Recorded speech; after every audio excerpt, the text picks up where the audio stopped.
Indeed, we're glad you're watching KTN. Let's now have a look at the dailies today. The stories making headlines in our press review. We begin with the Standard. An interesting story making headlines here, making the headline story, and revealed 100 members of parliament who hardly spoke, and that is in the House, in the National Assembly. So it's a parliament watch and an audit of MPs' performance in the National Assembly based on the frequency of their contributions to debate since March 28th, when they were sworn in, reveals 30 star speakers out of the 349. So there are 30 of them who you hear make contributions every other time, but majority of them, 100 out of that 349 number, hardly speak inside the National Assembly. Of course, most would argue just because one is making contributions doesn't necessarily mean then they're working. But the top debaters, their pictures there: Aidan Duale, Moses Kipkemboi, Kajwang Tom or Joseph, Benjamin Kipkirui, Washington Jakoya, John Badi, Alice Wamboi, Nicholas Gumbo, James Opio, Kamama Asman, Francis Mwanzia, George Peter Opondo, some of those who are being described as the top debaters. And we'll look at those details a little bit more on page 4. But the headline, other headline pictures here: Lions Day Out, that top picture. It's a rogue lioness which is lying on an open footpath outside the Lake Nakuru National Park. That was yesterday. The lion had invaded a village and scared residents, who called KWS for help. The officers arrived in a chopper and located the lioness hiding in a bush. It was sedated, captured, and taken back to the park. And you can see it being carried and taken back to the park on the picture below. And coverage of the health workers strike on pages 2 and 3 of the Standard this Thursday. And on page 2, Uhuru backs governor's sack threat, calls for urgent action to end the strike. We've had governors threatening the health workers that if they do not return to work, then they will sack them and hire others. And now the president is for that kind of action, for that move. And he tells the county bosses to seek alternative arrangements to ensure services resume. In a take it or leave it statement to medical staff yesterday, a tough-talking president asserted that striking workers continue to defy calls to return to work, and governors should go ahead and make alternative arrangements to ensure Kenyans receive service in public health institutions. And this, some of those pictures there, they're striking medical workers demonstrating in Eldoret. Also a picture there of health professionals follow proceedings during the ruling of their case by High Court. And that is covered here as well, where it's a double blow for medical staff as court throws out case. So the High Court has dealt yet another blow to striking health workers after it ruled they lacked a basis to challenge the transfer of services to county government. So are they not only the medical workers getting their pleas heard by the government, by the governors? The president is now backing the governors, and the court ruled out their requests. A 3-judge bench comprising Justice George Odunga, Weldon Korir, and Mombi Ngoge told the medical staff they had not demonstrated that the transfer of services to devolved governments was prejudicial to professional or public interest, because that has in fact been their argument, and now the court ruling that that is not what they have been able to prove. And that coverage continues on page 3, and its fate of striking medical staff in governors' hands. We've seen quite a number of the governors talking about firing them and hiring new staff. And the question we heard one of the union bosses pose is, these people, they say they're going to hire the new health workers, where are they? Because also the sector has been grappling with a shortage of numbers and as far as professionals are concerned. But governor suspends workers. Nyamira Governor John Nyaga Rama has suspended striking health workers and announced that vacant positions would be advertised. There was drama at Nyamira District Hospital after over 200 health workers refused to attend a meeting convened by Nyagarama. And health services must be devolved. That's what county bosses are saying. The governors maintain the devolution of these functions. health sector being crucial and critical in the country will indeed happen. And it is those details that are on page 4 of the members of parliament who rarely, seldom speak, make any contributions in parliament. The stats are here. Contributions, about 15 members of parliament since they were sworn in have only spoken once in the House. 16 of them twice, 16 others thrice, 7 4 times, and you can read more about those statistics. And new audit by Mzalendo, a watchdog that keeps an eye on parliament, ranks Duale as the busiest legislator. So 100 members of parliament in the National Assembly have spoken less than 10 times in the House since March 28th, when they were sworn in, a new audit revealed. The study has ranked Majority Leader Aden Duale as the busiest lawmaker in the National Assembly. Duale has spoken, get this, 1,111 times. Now, there are 15 MPs out of the 349 in the National Assembly who have spoken just once. And that is not even a drop in the ocean compared to the times Duale has spoken. But read more about those interesting statistics on who has been making contributions and not, whether your representative does in fact contribute in the National Assembly, where we know all the lawmaking processes take place. Page 5, Kenya starts evacuation process of its citizens in Juba, South Sudan. Those that were trapped, quite a number of them have been rescued, evacuated, gotten back, been brought back to the country. And UN told up to 500 killed in South Sudan clashes. There's also a report on that page. The United Nations received reports from local sources in South Sudan on Tuesday that between 400 and 500 had been killed and up to 800 wounded in the latest violence. And the government said it had arrested 10 politicians in connection with what they're calling a foiled coup. And it's all set, all systems go. Page 6 as voters pick senator. That's in Bungoma, and a member of parliament in Bomachoge Borabu in 2 polls today. So the electoral team assures residents in both Bungoma County and in that constituency, Bomachoge, that ballot papers and other materials are ready in all polling stations. And we have spoken to our reporters who are on the ground, and they tell us that in fact the polling stations did open at 6 a.m. today. To quickly run you through those candidates in Bungoma, again, Moses Wetangula, who was vying on a CORD ticket. He is the one who had his election nullified. He was the one declared winner in the March 4th general election, but following a petition by the other contestant, who is Muskari Kombo, he lost. His election was nullified, and so he's hoping to recapture his seat. Muskari Kombo hoping to win as well, expressing and showing a lot of confidence, saying that he will get that seat as well.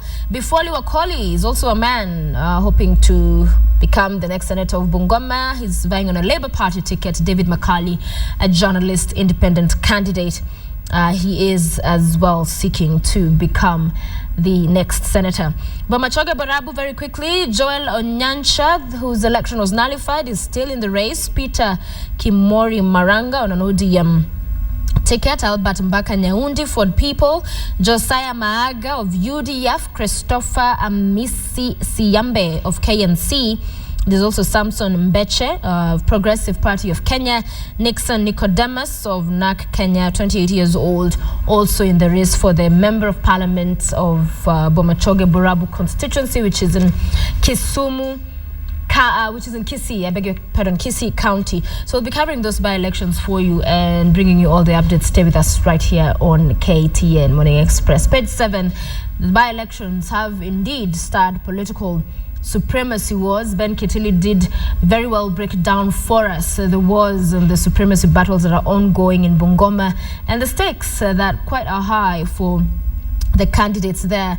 And the poll likely to escalate differences between Kalonzo Musyoka and some disgruntled members from the region.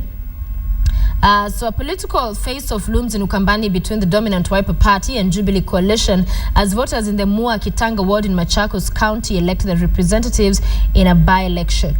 Today, the by-election is likely to escalate political differences between Wiper of Musyoka and some disgruntled MPs from the region.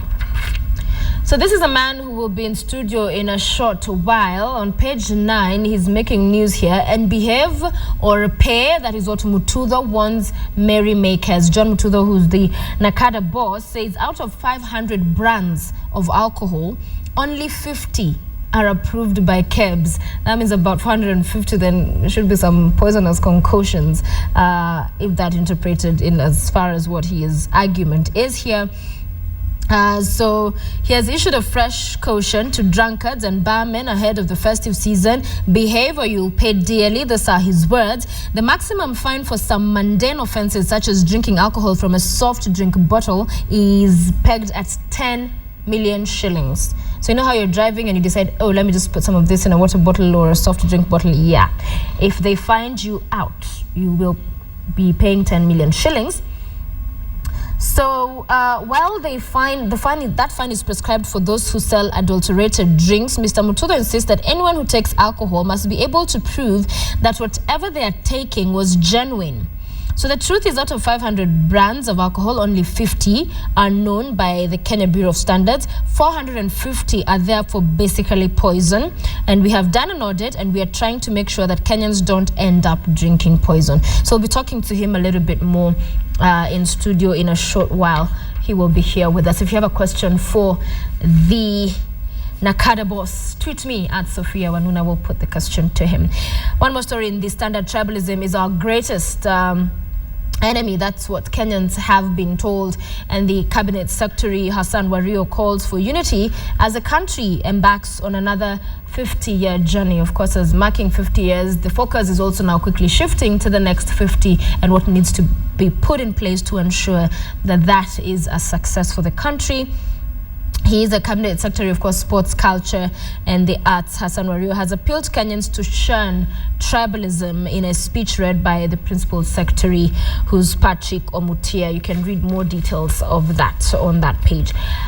For you sports lovers, in fever pitch today, Chelsea see fire. That is the headline.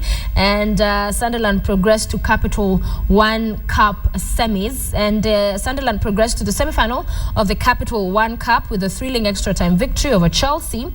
They did see fire on that one. Chelsea dominated the majority of the 90 minutes. But of course were not successful at the end. Their goal was with Lee Katamot poking the ball into his own goal. That's what unfortunately happened. Gor Mahia also signed Uganda international Walusimbi on page 50, and From's training partner Tieran Locke caught in doping scandal. Inside Extra today, Extra Pullout is inside the Standard for you. Battered but unbowed is the headline in Extra. Keeping the spirit alive despite battle against cancer and amputation. Details on pages 2 and 4 of Extra. And trebling yields from new fertilizer. Find out about that on page 6. And on page 7, Kenya to benefit from global fund aid. And saying it in pictures is on page 5. And it is Thursday. We have the home and away pullout as well. The real deal in real estate. The headline, Nairobi's growth through the eyes of an architect. Page 8 has those details. Build your own home, want a house fast? Here's a concrete idea. Page 12, fine touch, creative Christmas decorations, which I mentioned we will be talking about later in our discussion as well. Our conversations here in studio, how to get your home ready for Christmas. Let's go to the Daily Nation. It is headlined by the rescue of Kenyans from Sudan. That exercise has in fact begun, and buses ferrying fleeing foreigners arrive in Uganda, more lined up to bring home other Kenyans who are trapped without water and food in their homes, even as calm is reported to have returned to many parts of South Sudanese capital. And D-Day for Cord and Amani in Bungoma also headlines the Daily Nation. And FKF must look to the youth for growth. That is page 66 and 67. Draw talent wasting away due to lack of structures is a report there. And the power tussle, that is the Kenyans on their way home from troubled South Sudan. The power tussle in South Sudan, the youngest country in the world. Page 2, more than 450 killed in clashes. That is what the army is saying. And details of the 13 buses already in Uganda as national carrier to resume Juba flights today. Remember, those had been stopped after the conflict and violence there erupted. Machar denies role in coup bid against Kir, even as government officials have claimed that some politicians are behind what they're calling an attempted coup. Page 3 has the health crisis. An end of strike quote lies with counties and the Ministry of Health only acting as a facilitator of the talks. That's what the cabinet secretary is saying. Health workers yesterday stood their ground and vowed to continue pressing for their demands as the national strike entered its 10th day. So Health Cabinet Secretary James Macharia yesterday morning held talks with representatives of the striking workers, but said the means to ending the current health crisis lay with the governors. And of course, we've been hearing what the governors have been saying, and as far as this strike is concerned. National security is the focus on page 5 of the Daily Nation. Police Reforms Chief Stance Panel and the Director of Police Reforms, Jonathan Koskei, is not aware of some of the latest changes in the service. The panel vetting senior police officers yesterday learned that Mr. Koskei was not aware of basic police reforms, including medical cover, as police officers and the public wrote to the commission saying he was not fit to hold the post. And Administration Police Training College Commandant Abdi Shurie responds to a question during his vetting at KICC Nairobi yesterday.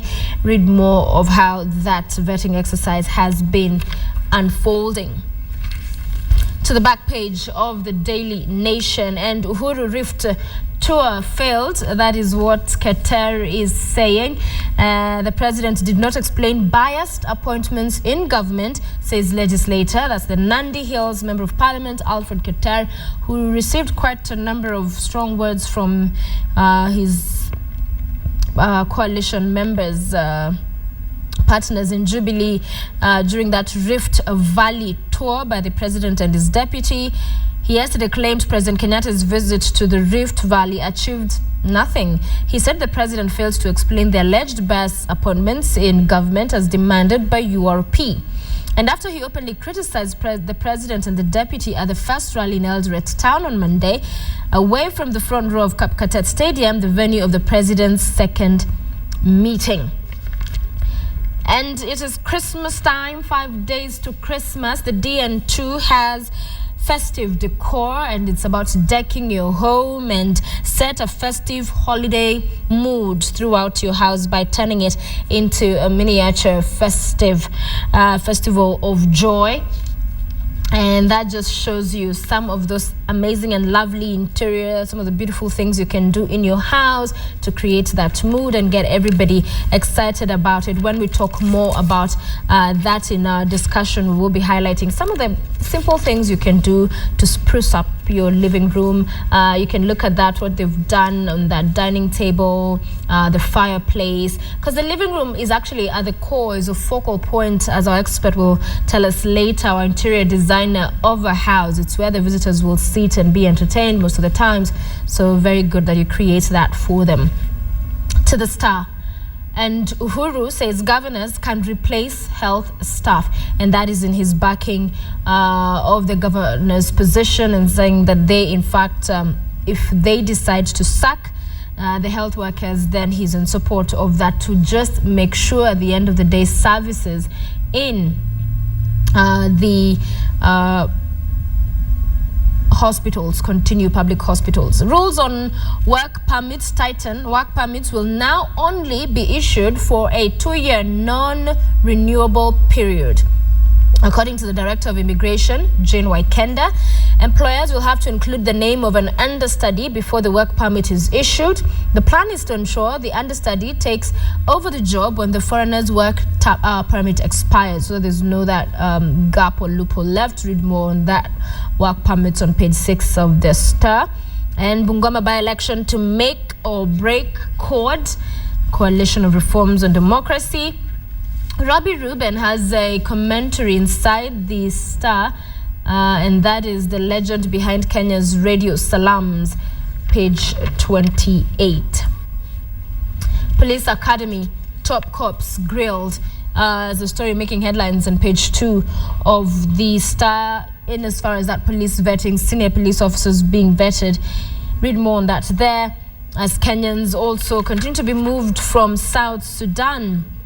And on page 4, Lenaola rejects bid to preempt MPs' pay bill. A petition that sought to stop Parliament from passing a bill that will allow members of Parliament to control their own pay has been dismissed. High Court Judge Isaac Lenaola said the petition is premature because the bill has not yet been debated and assented to by the President. Lenaola said had the Commission for the Implementation of the Constitution waited until the bill is passed and within the 30 days before presidential assent, the court would have had something tangible to work with.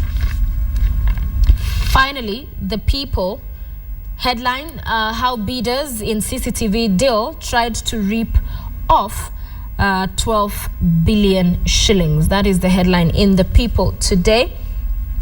And grossly inflated, President intervenes to stop police security tender, which would have seen taxpayer cough out huge sums of money in flawed exercise. Also on the top page of The People, Medics lose in court as Uhuru tells off strikers. The story continues on page 2. And what vetting team heard about these top officers?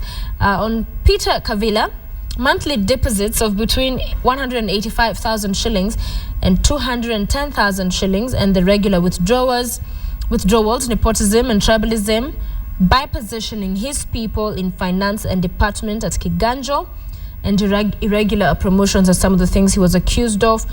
Omar Shuria, 8-month compulsory internship to recruits, bribery on recruitment, and promoted a corporal to a chief inspector.